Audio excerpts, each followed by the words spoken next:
कार्यक्रम के विशिष्ट अतिथि श्री राम प्रताप जी गोदारा आरपीएस साहब से कि वे कृपया अपने विचारों से हमें लाभान्वित करें।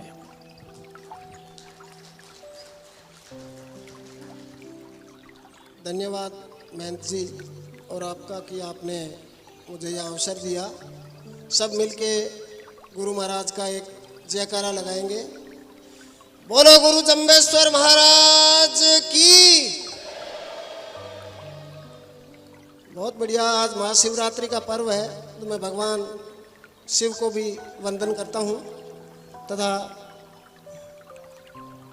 गुरु महाराज के महापरिनिर्वाण के इस स्थल लालासर साथरी पर आयोजित इस युवा सम्मेलन में उपस्थित महंत श्री सच्चिदानंद जी गुरु जी हमारे बीच में व्यस्तम समय में सामाजिक सरोकार निभाने में अग्रणी भूमिका निभा रहे एलआर साहब, अपनी सर्विस के व्यस्तम जो समय में किस प्रकार निवेदन करके छुट्टी लेके हमारे बीच में पधारे राजेंद्र जी साहब, निहाल जी, रामेश्वर जी, पवनी भाई, सुरेश, अमित जी, डॉक्टर साहब, अभिमन्यु जी, धारणिया जी और मेरे भतीज जेपी, किसी का नाम भाई सुरेश, सबका किसी का नाम भूल गया तो माफ़ी चाहता हूँ। तथा मेरे सामने विराजमान भी जो महानुभाव है उनमें भी कई मुझे जाने पहचाने हैं, बड़े विद्वान साथी विराज रहे हैं, माताएं, बहनें, प्यारे बच्चों। आज का ये युवा सम्मेलन युवाओं को एक प्रोत्साहन देने के लिए तथा एक उन्हें दिशा दिखाने के लिए एक अच्छा आयोजन है। अभी एक भाई ने पूछा कि हम पेपर देने के लिए जाते हैं तो टेंशन होती है, दबाव आता है कि खराब नहीं हो जाए, ये नहीं हो जाए, वो नहीं हो जाए।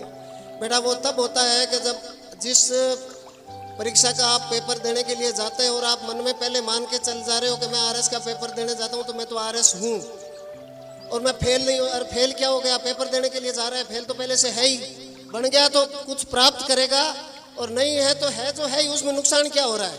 दबाव सिर्फ इस चीज़ का है कि आप पहले से मान के चल लेते हो कि मैं नीट का पेपर देने जा रहा हूँ तो मैं तो डॉक्टर हूँ, या मैं आईएएस का पेपर देने जा रहा हूँ यूपीएससी तो मैं तो आईएएस बनने जा रहा हूँ। जो अनावश्यक दबाव आप उस पर अपने ऊपर ले रहे हो बिना मतलब का, उस चीज़ का प्रेशर रहता है और वो वास्तव में आपका पेपर खराब करेगा।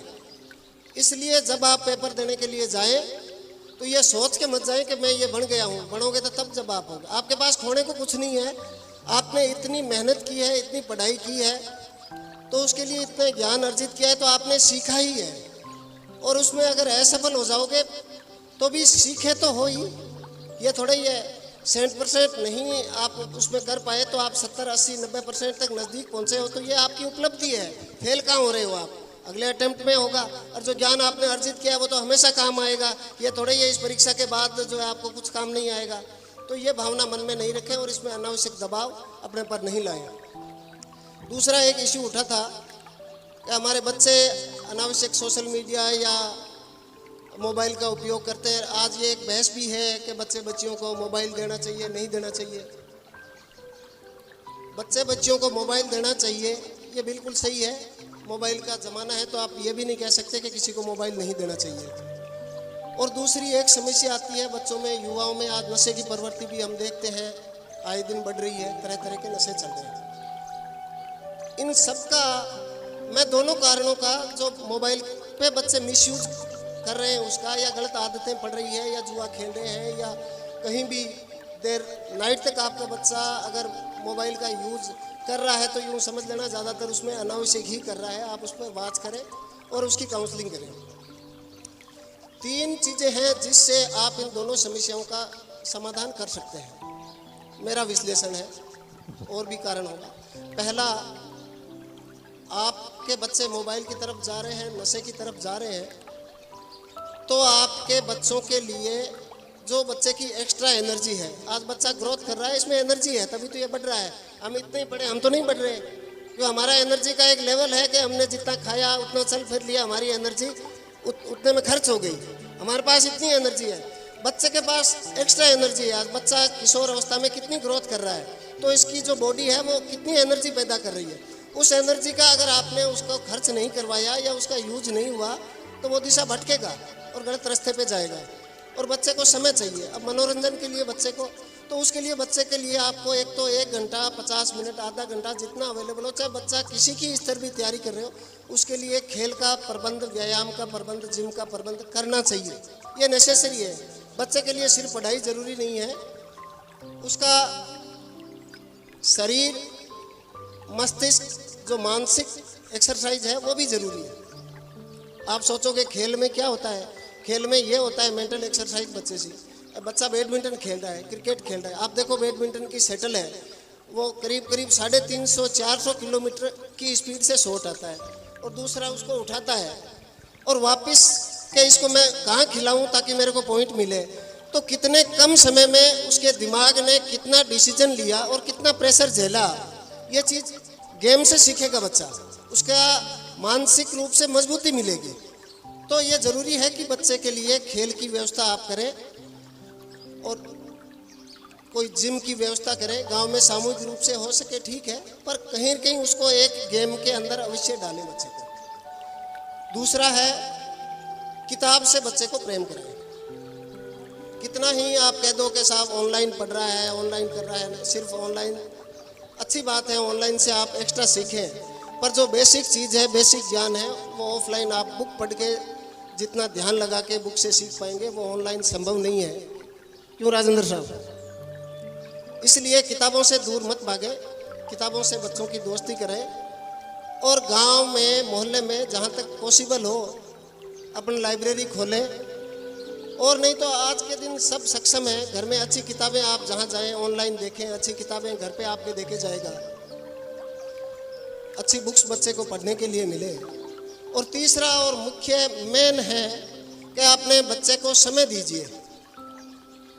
जैसे बढ़िया है, व्यापारी है, शाम को अपनी दुकान का हिसाब लेता है पूरा, तो आप हिसाब नहीं लेना है, पर शाम को 10 मिनट सोने से पहले अगर बच्चा आपके साथ रह रहा है तो बच्चे को समय दीजिए, मित्रवत व्यवहार कीजिए, उससे बैठ के उसके साथ में खुल के बातें करिए। आपको पता लगेगा कि बच्चे के दिमाग में क्या चल रहा है और क्या सुधार की आवश्यकता है। बच्चा तनाव में तो नहीं जा रहा है, क्या करना चाह रहा है, बच्चा आपको खुलेगा तो खुल के बताएगा आपको। अब कैरियर सिलेक्शन की बात आई, मैंने मेरे बच्चे को 12वीं के बाद में बच्चे की साइंस थी, मैंने कहा तू भी साइंस ले ले, तो वो धीरे से बोला कि पापा मछली को पेड़ पे चढ़ाओगे क्या? मैं समझ गया, मैंने कहा तेरे जो मर्जी आए पढ़। बच्चे को 12वीं के बाद में बच्चे की साइंस थी, मैंने कहा तू भी साइंस ले ले, तो वो धीरे से बोला कि पापा मछली को पेड़ पे चढ़ाओगे क्या? मैं समझ गया, मैंने कहा तेरे जो मर्जी आए पढ़।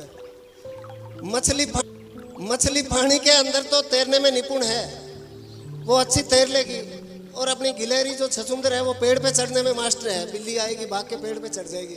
अगर मछली को आप कहोगे तू पेड़ पे चढ़ और गिलहरी को कहोगे तू पानी में तैर, वो चीज़ पॉसिबल नहीं है। तो बच्चे की रुचि किस फील्ड में है, अच्छी काउंसलिंग करें, बच्चे से पूछें। आप खुद अगर कम पढ़े लिखे हैं तो आपके अड़ोस पड़ोस में अच्छे गुरुजन हैं, अच्छे पढ़े, बच्चे की काउंसलिंग वहाँ ले जाके कराइए कि मेरा बच्चा ये पढ़ रहा है, ये चाहता है कि मैं इस फील्ड में आगे पढ़ूँ, आगे मेरा करियर बनाऊँ, मुझे क्या करना चाहिए, उसके अनुसार उसको आगे सिलेक्शन फील्ड चूज करा के तैयारी करवानी चाहिए।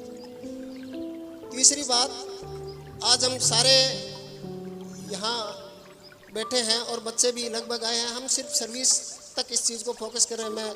मैं जी से ये भी निवेदन करता हूँ, आज का समय बदल रहा है, सरकारी सेवा की बजाय बिजनेस की तरफ हमें ग्लोबल जो रुझान चल रहे हैं उनके साथ में मिलना पड़ेगा। सरकारी नौकरियों के पीछे भागने की बजाय उस तरफ भी ध्यान देना चाहिए। तो जो बच्चे अपना अच्छा स्टार्टअप करते हैं, अच्छा काम करते हैं, उनमें भी चयन करके, और अगली बार मैं आग्रह करूंगा कि ऐसे बच्चों को भी आप मंच पे लाएं कि उसने अपने दम पे अपना स्टार्टअप अच्छा किया और सक्सेस रहा, ताकि दूसरे बच्चे जो अपना खुद का बिजनेस कर सके उनको भी प्रोत्साहन मिले, उनको भी गाइडेंस मिले। कोई समस्या हो झिझक रहे, हमारे में झिझक है और कुछ नहीं है कि मैं खुद का क्या व्यापार करूंगा, कैसे करूंगा, क्या कठिनाई आएगी, ये आएगी वो आएगी। हम इस चीज़ में यूँ समझ लो कुछ नहीं जानते। ये हमारे लिए एक ब्लैक होल टाइप बना हुआ है। बिजनेस का एरिया हमारे समाज के लिए बहुत कम है। सांचौर का कुछ बेल्ट अच्छा बिजनेस में कर रहे हैं साउथ में बाहर जाके, बाकी हमारा पर्टिकुलर बीकानेर जिले में ये चीज़ कम है। तो इसमें भी हमें ध्यान देना चाहिए। कर्मचारी सर्विस अच्छी बात है। आज मैं रिटायर हो जाऊंगा या मैं सर्विस कर रहा हूँ, हर कोई मिलता है मुझे पूछेगा आपके बच्चे क्या कर रहे हैं, ये कर रहे हैं वो कर रहे हैं, क्यों कि इनको पता है कि नौकरी की तैयारी कर रहे होंगे कहीं पे। पर जो एक सेटल्ड बिजनेस फैमिली है, उनसे कभी किसी ने अपने नोखा के जो मान लो धानिया फैमिली है, राजा राम जी से कभी किसी ने नहीं पूछा कि आपका पोता क्या कर रहा है। तो सबको पता है कि इनके बिजनेस सेटल्ड है, बच्चे कुछ नहीं तो बिजनेस करेंगे अपना। और जिस दिन सरकारी कर्मचारी रिटायर होके जाएगा तो वो अपना जितना भी कौशल उसने 60 साल की सर्विस में अर्जित किया वो अपने साथ ले जाएगा। लेकिन बिजनेस वाला बिजनेस जिस दिन छोड़ेगा तो उसकी अगली पीढ़ी उसको वहाँ से आगे शुरू करेगी।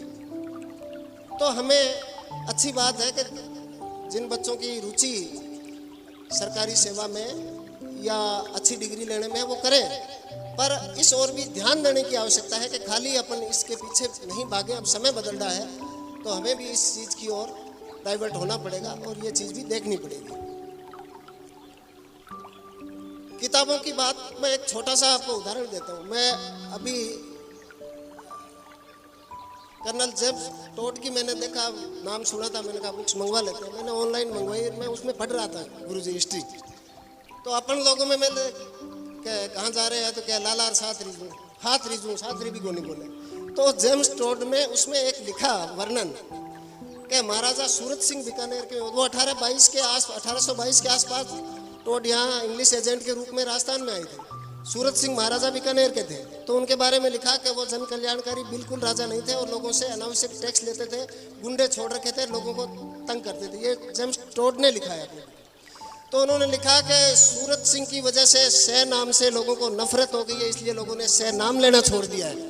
तो अपने गांव का नाम देख लो कि कटाई के राशीर, लाला सरको के लालार, सह को है बोलना शुरू कर दिया कि सारे बिजनेस। तो बीकानेर में टोड ने ये बात लिखी है, तो उस किताब में लिखी हुई है ये चीज़। जेम्स टोड की किताब में ये चीज़ है कि सूरत सिंह के अन्यायों से तंग आकर जनता ने सह नाम लेना छोड़ दिया। तो पढ़ो, आप किताबें पढ़ो, बहुत कुछ मिलेगा आपको। जो अपने सोशल मीडिया पे देखते हैं फालतू की चीज़, वो ऑथेंटिक चीज़ नहीं है। वो लिखेंगे कि विवेकानंद ने ये कहा था और गांधी जी ने ये कहा था। अब आप गांधी जी को खुद पढ़ो ना लाके क्या कहा था। वो कह रहा है वो चीज़ सही नहीं है, पूरी चीज़ हो सकता है उसमें से कुछ सही हो, पर पूरी चीज़ सही नहीं हो सकती।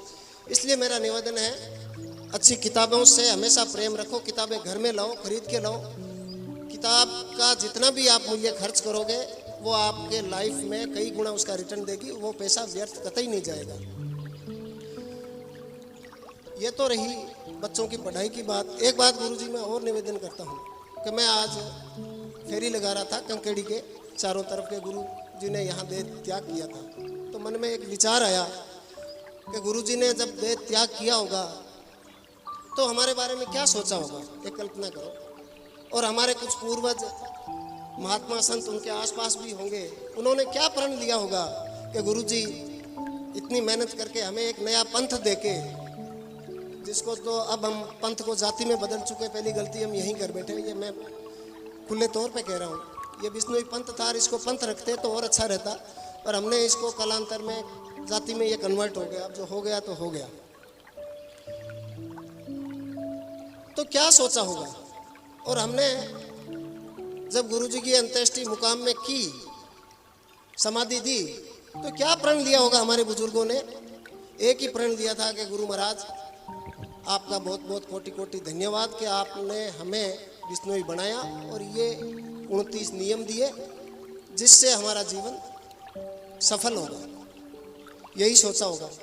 और आज हम यहाँ आए हैं तो हम भी यही सोचते हैं, पर हो क्या रहा है, उल्टा रहा है।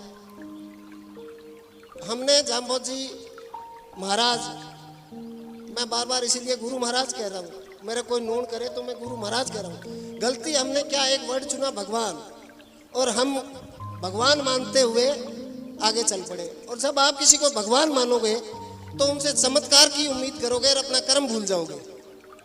यह मूल बात है गुरु जी। तो हमें जम्बेश्वर जी को भगवान नहीं मानना है, भगवान उन्होंने विष्णु जी को माना था। वो हमारे गुरु हैं, उन्होंने हमें पंथ दिया था, रास्ता दिखाया था। तो हमें उस रास्ते पे चलना है, उसको नहीं भटकना है, उस रास्ते से नहीं भटकना है, वो भूलना नहीं है। आप समराथल जाओ, धन्यवाद करो गुरु महाराज का कि आपने हमें ये नियम दिए, हमें ये शब्द वाणी दी और हमें इस लायक बनाया कि हम कुछ दूसरों से हटके एक अलग जिंदगी जी रहे हैं। ये हमें सीख दी। और समराथल जाओ तो अपने उन पूर्वजों को धन्यवाद देना जो गुरु महाराज के शिष्य बने, जिनकी कारण से आज हम उनकी संतानें विष्णुई कहला रही है। जो पूर्वज वहां आए थे समराथल गुरु महाराज के प्रवचन सुन के और अपने आप को विष्णुई बनाया। आप कल्पना कीजिए, आज कोई नए महात्मा संत आए और आपको कहें कि आप अपना पंथ विष्णुई छोड़ के मेरे साथ आ जाइए, आप में से कितने जो लोग जल्दी से जाने को तैयार होंगे? आसान नहीं होता है। जो अपने समाज को, रिश्तेदारी को छोड़ के उस समय के जो किसान, जाट परिवार या अन्य कौम से आके विष्णुई बने, तो वो उस समय के क्रांतिवीर थे, क्रांतिकारी थे। तो समराथल जाओ तो उनको भी नमन करना कि वो गुरु महाराज के चरणों में आए, गुरु महाराज के नियम माने और विष्णुई बने। पर आज हम कहाँ जा रहे हैं? अपने आप को विष्णुई कह रहे हैं। एक बार आत्ममंथन करना, अपनी अंतरात्मा से पूछना कि हम कितना पालन कर रहे हैं और कहाँ के विष्णुई हैं। हम छाती कूटते हैं कि उसने हमारे समाज के बारे में ये गलत बोल दिया, ये बोल दिया, वो बोल दिया। जो आप कर्म करोगे वो बोलेंगे लोग। किस किस का आप विरोध करोगे, उस चीज में नहीं पड़ना चाहिए।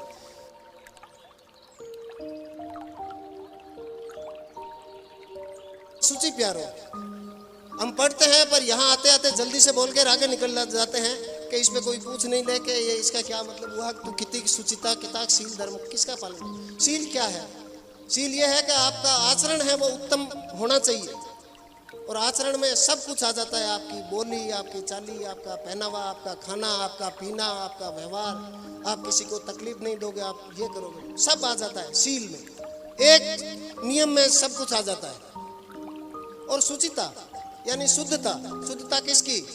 शरीर की शुद्धता, विचारों की, वाणी की शुद्धता और मन की शुद्धता, सब उसमें शामिल है। हर तरह से वो हमें रखनी चाहिए। बोलने से पहले दिमाग का और गले के जो जीभ है ना, इसका कनेक्शन ये कभी आउट नहीं होना चाहिए। सोच के बोलो मैं क्या बोल रहा हूँ। अनावश्यक बोलने से किसी को मेरे पीड़ा तो नहीं हो रही है, घर में कोई अनावश्यक फूट नहीं हो रही है, कोई दीवार नहीं बढ़ रही है। ये छोटी छोटी चीज़ें हैं जिनका हम सुनते रोज हैं, कथाओं में, सत्संग में बताते हैं गुरु जी, अमल नहीं हो रहा, जिस पे अमल करना चाहिए। मैं पुनः महंत जी का साधुवाद करता हूँ, गुरु महाराज के चरणों में नमन करता हूँ तथा ये आशा करता हूँ कि अगली बार जब ये युवा सम्मेलन हो तो इस मंच पे और भी विभूतियाँ विराजे, यहाँ और अच्छे बच्चे, और ज़्यादा संख्या में बच्चे पधारे। जय हिंद, जय भारत। बोलो गुरु जम्बेश्वर महाराज की। हेलो, बहुत धन्यवाद आदरणीय श्री राम प्रताप गोदारा जी। और अब जो बच्चे जिन्हें अभी उनका सम्मान प्रतीक नहीं मिला है, जिन्हें अभी उनका सर्टिफिकेट नहीं मिला है, वे अभी इस उद्बोधन के बाद में मिलेगा उन्हें। तो मैं बिना कोई वक्त जाया किए मैं निवेदन करूंगा आज के कार्यक्रम की अध्यक्षता